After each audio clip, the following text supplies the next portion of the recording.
भाजपा के विधायक और पूर्व मंत्री प्रमोद कुमार का एक बयान सोशल मीडिया पे काफी तेजी से वायरल हो रहा है। काफी ट्रोल उन्हें किया जा रहा है। अभी हमारे साथ इसी मुद्दे पे बातचीत करने के लिए राजद से प्रदेश प्रवक्ता एजाज अहमद जिनसे बातचीत करेंगे। प्रमोद कुमार के बयान को कैसे देखते हैं? कुत्तों से कंपैरिजन कर रहे हैं, बता रहे हैं इस तरीके से। महिलाओं को अपमानित किया है, महिलाओं के लिए शर्मसार करने वाली स्थिति पैदा कर दी है और भारतीय जनता पार्टी के सारे नेता चुप्पी साधे हुए हैं। इसका मतलब है कि भारतीय जनता पार्टी महिलाओं को अपमानित करने वाले, महिलाओं को शर्मसार करने वाले, महिलाओं के सम्मान को ठेस पहुंचाने वाले नेताओं को कहीं ना कहीं प्रोत्साहित करते हैं। और ऐसे लोग जो महिलाओं के साथ अपशब्दों का तो इस्तेमाल करते ही हैं, अपसंस्कृति वाले भाषा तो इस्तेमाल करते ही हैं, उनके लिए किस तरह का सोच रखते हैं ये उनके बयान से स्पष्ट होता है। शर्मसार करने वाली स्थिति है। और ऐसी स्थिति के बाद भी भारतीय जनता पार्टी की वो महिला नेताएं जो क्रंदन करती थी, रुंदन करती थी, जो महिलाओं के सम्मान के लिए सड़कों पर आ जाती थी, अब अपने ही पूर्व मंत्री के खिलाफ सड़कों पर आने में शर्म क्यों महसूस कर रही हैं? उनको आना चाहिए। महिलाओं के सम्मान का मामला है।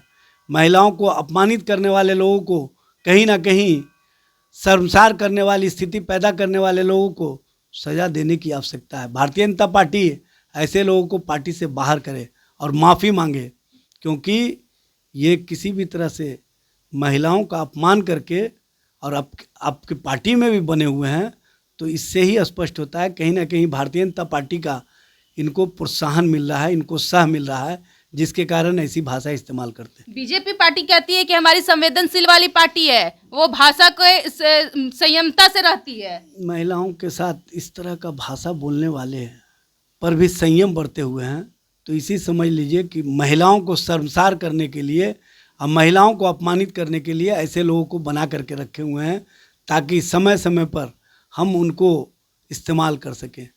आप एक तरफ महिलाओं के सम्मान के नाम पर 10,000 रुपया उनको स्वरोजगार के नाम पर देते हैं, और दूसरी ओर आपके ही नेता जो पूर्व मंत्री हैं, जो आपके सानिध्य में रह करके राजनीति में आगे बढ़े हैं, उनको इस तरह की भाषा बोलने के लिए क्या खुली छूट दे रखी है? भारतीय जनता पार्टी के नेता तो कहा ही करते थे कि हम लोग इस तरह की भाषा बोलने में महारत हासिल किए हुए हैं, और लगता है कि अब इस तरह की भाषा आम लोगों पर भी इस्तेमाल करने के लिए खुली छूट दे दी गई है। और महिलाओं का अपमान करने वाले कहीं ना कहीं भारतीय जनता पार्टी में सम्मानित हो रहे हैं। ये शर्मसार करने वाली स्थिति है और इसको हम लोग किसी हालत में बर्दाश्त नहीं करेंगे।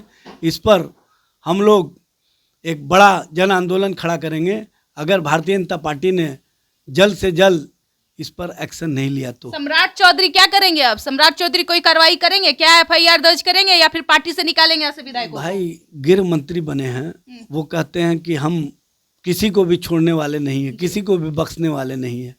और उन्होंने देखा कि किस तरह से, और आप लोगों ने भी देखा कि किस तरह से एक डिप्टी सीएम अपने विजय जुलूस में किस तरह से गोलीबारी करवा करके और किस तरह से उसको दूसरे दिशा में भटकाने का काम किया गया। और उनको कहीं ना कहीं जो सम्राट चौधरी जी बने हैं गृह मंत्री, उसका मलाल था, उसी का बदला लेने के लिए इस तरह से हर्ष फायरिंग के नाम पर खेल खेला गया।